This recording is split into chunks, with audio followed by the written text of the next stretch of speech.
안녕하세요. TQQQ 연구소입니다. 한 나라의 정부가 잘 나가던 민간 기업의 가장 강력한 제품을 어느 날 그냥 꺼버릴 수 있다면 믿으시겠어요? 벌금을 물리는 것도 회사를 쪼개는 것도 아니에요. 말 그대로 스위치를 탁 내려서 전 세계 수많은 사람이 매일 쓰던 제품을 하룻밤 사이에 깜깜하게 만들어버리는 거예요. 영화에나 나올 법한 얘기죠. 근데요, 이게 최근에 그것도 인공지능 최전선에 서 있는 미국 회사 엔트로픽에서 진짜로 벌어진 일입니다. 오늘은 국가가 너무 강해진 민간 기술을 만났을 때 어떤 킬 스위치를 잡는지, 그 스위치가 어디에 달려 있는지를 같이 한번 뜯어보겠습니다. 자, 먼저 사건이 터진 그 순간으로 가보죠. 미국 상무부 산하의 한 기관에서 인공지능 회사 엔트로픽 앞으로 명령서 한 통이 날아듭니다. 날짜는 6월 12일이었어요. 내용은 짧은데 읽으면 이게 맞나 싶어져요. 너희 회사의 가장 강력한 두 모델, 페이블 5와 미토스 5를 외국 국적자한테는 못 쓰게 막아라. 미국 안에 있든 밖에 있든 상관없고, 심지어 너희 회사에서 일하는 외국 국적 직원까지 전부 차단하라는 거였어요. 근데 문제가 뭔지 아세요? 인공지능 모델이라는 게 누가 내국인이고 누가 외국인인지 딱 골라서 막을 수 있는 물건이 아니라는 거예요. 그래서 엔트로픽은 결국 외국인만이 아니라 전 세계 모든 고객한테서 이 두 모델을 통째로 내려버립니다. 회사가 직접 한 표현을 그대로 옮기면 이 명령의 실질적 효과는 모든 고객에게 이 두 모델을 갑작스럽게 꺼버리는 것이었어요. 모델이 고장 나서가 아니에요. 정부가 끄라고 했기 때문인 겁니다. 여기서 바로 궁금증이 생기시죠? 도대체 무슨 짓을 했길래 나라가 회사 제품을 통째로 내리라고까지 한 거냐? 근데 그 답을 듣고 나면 좀 의아해집니다. 명목상의 이유는 보안구멍이었어요. 한 경쟁 기업의 연구진이 페이블 5의 안전장치 일부를 우회하는 방법, 그러니까 모델을 탈옥시키는 길을 찾아냈다는 거였습니다. 근데 정작 엔트로픽은 뭐라고 반박했냐면, 정부가 자기들한테 보여준 건 좁고 보편적이지도 않은 잠재적 탈옥 가능성에 대한 구두 설명 정도였다는 거예요. 수많은 사람이 쓰는 상업용 모델을 고작 그 정도 근거로 통째로 회수시키는 게 말이 되느냐는 거죠. 보안 전문가들도 가만히 있질 않았어요. 이 사람들이 상무장관하고 국가사이버국장 앞으로 공개 서한을 보냈는데, 이번 조치가 최고의 모델을 오히려 방어자들 손에서 빼앗아갔고 시장에 불확실성을 심었으며 정당화할 진짜 위험도 없이 미국의 인공지능 주도권을 위태롭게 했다고 그냥 대놓고 직격했습니다. 문제가 됐다는 그 능력이 알고 보면 방어 쪽에서도 그대로 쓰이는 양날의 기술이었던 거예요. 방어하는 쪽이 매일 손에 쥐고 쓰는 양날의 칼이었던 거예요. 같은 잣대를 업계 전체에 들이대면 모든 최첨단 모델 회사의 새 모델 출시가 사실상 다 멈춰버린다. 이게 엔트로픽의 반론이었습니다. 근데 이 6월의 사건, 어느 날 갑자기 하늘에서 뚝 떨어진 게 아니에요. 사실은 몇 달째 복고 걷던 싸움이 마침내 터져버린 자리였습니다. 시계를 조금만 더 뒤로 돌려보죠. 시작은 2025년 7월에 맺은 계약이었어요. 이 계약으로 엔트로픽의 모델은 기밀 정부 전산망에서 승인을 받은 사상 첫 최첨단 인공지능이 됩니다. 나라의 가장 민감한 망 안에 들어간 첫 프론티어 모델이라는 거예요. 여기까지만 보면 완전 밀월이었죠.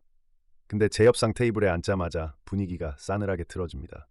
국방부 쪽이 엔트로픽한테 빗장 두 개를 풀라고 요구했거든요. 하나는 자국민을 상대로 한 대규모 감시에 모델을 써도 된다는 것. 또 하나는 사람이 방아쇠를 통제하지 않는 완전 자율무기의 모델을 써도 된다는 것이었습니다. 엔트로픽은 이 두 가지를 딱 잘라 거부했어요. 그리고 거부의 대가가 정말 무섭게 빨리 돌아왔습니다. 2월 27일, 트럼프 대통령이 모든 연방기관에 엔트로픽 인공지능 사용을 즉시 중단하라고 지시합니다. 국방부처럼 실제로 쓰던 기관들에는 6개월의 유예를 두고서요. 그리고 같은 흐름에서 당시 국방을 책임지던 피트 헤그세스가 엔트로픽을 공급망 리스크로 지정해버립니다. 이 공급망 리스크라는 딱지가 얼마나 무거운 건지 아셔야 해요. 원래 이 낙인은 화웨이나 ZTE 같은 외국의 적성 기업한테나 붙이던 거였어요. 그런데 미국 정부가 자국 회사한테 이 딱지를 공개적으로 붙인 건 역사상 처음 있는 일이었습니다. 자기 나라 회사를 외국의 적하고 같은 칸에 집어넣어 버린 거예요. 이 지정이 발효되면 국방 관련 납품업체들은 엔트로픽 모델을 안 쓴다는 걸 일일이 증명해야 합니다.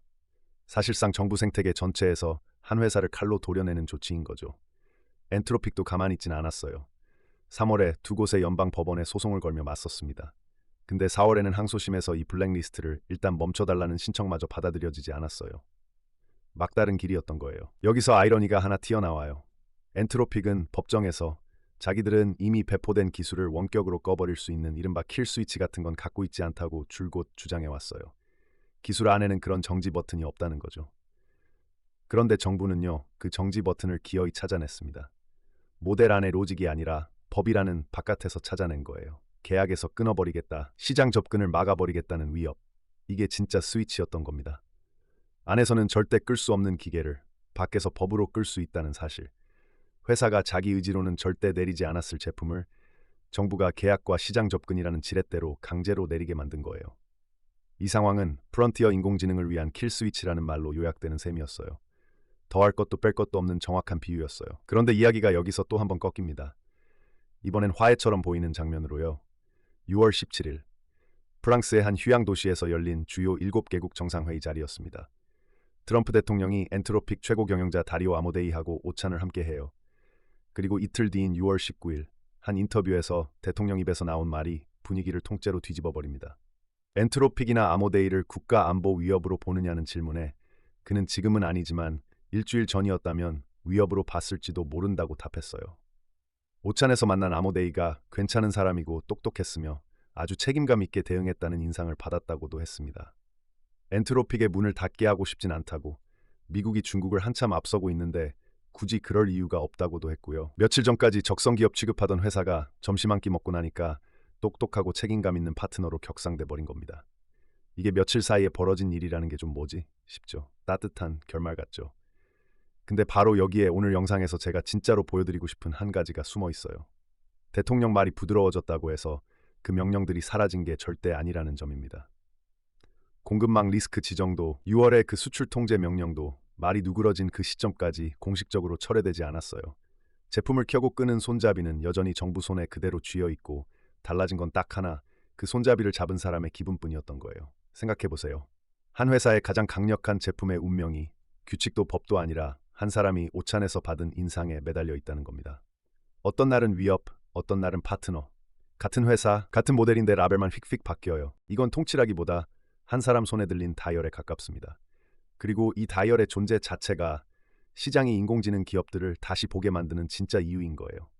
그래서 이 이야기가 가리키는 건 결국 하나예요. 우리가 인공지능 기업의 가치를 따질 때 보통은 모델 성능, 매출, 고객 수, 경쟁 구도를 봐요. 다 맞는 얘기예요. 근데 그 위에 잘 안 보이는 층이 하나 더 있어요. 가장 중요한 인공지능 회사들은 시장하고 고객한테만 답하면 되는 게 아니라 자기를 켜고 끌 수 있다는 걸 깨달아버린 정부한테도 답해야 한다는 사실입니다. 한 전직 정부 인공지능 자문 인사는 자국 혁신가를 외국의 적보다 더 험하게 다루는 이번 행태를 두고 미국이라는 공화국의 임종을 알리는 마지막 숨소리라고까지 표현했어요. 표현이 좀 과격하다고 느끼실 수도 있어요. 근데 그가 가리킨 불안의 정체는 분명합니다. 한 나라의 가장 앞선 기술 자산이 규칙이 아니라 그날그날의 정치적 기분에 따라 켜졌다 꺼졌다 할 수 있다는 것. 바로 그 불확실성이야말로 어떤 실적 악화보다도 값을 매기기 어려운 위험인 거예요. 자, 그러면 이 모든 게 여러분의 나스닥하고 TQQQ랑 무슨 상관이냐? 시장은 그동안 인공지능이라는 테마에 어마어마한 값을 매겨왔습니다. 근데 그 값이라는 게 모델 성능이나 매출만으로 쌓인 게 아니에요. 한 회사를 적으로도 파트너로도 마음대로 부를 수 있는 대통령, 공급망 리스크라는 도장을 손에 쥔 장관들, 그리고 그들이 언제든 내릴 수 있는 그 스위치까지가 전부 그 값 안에 녹아들어 있는 겁니다.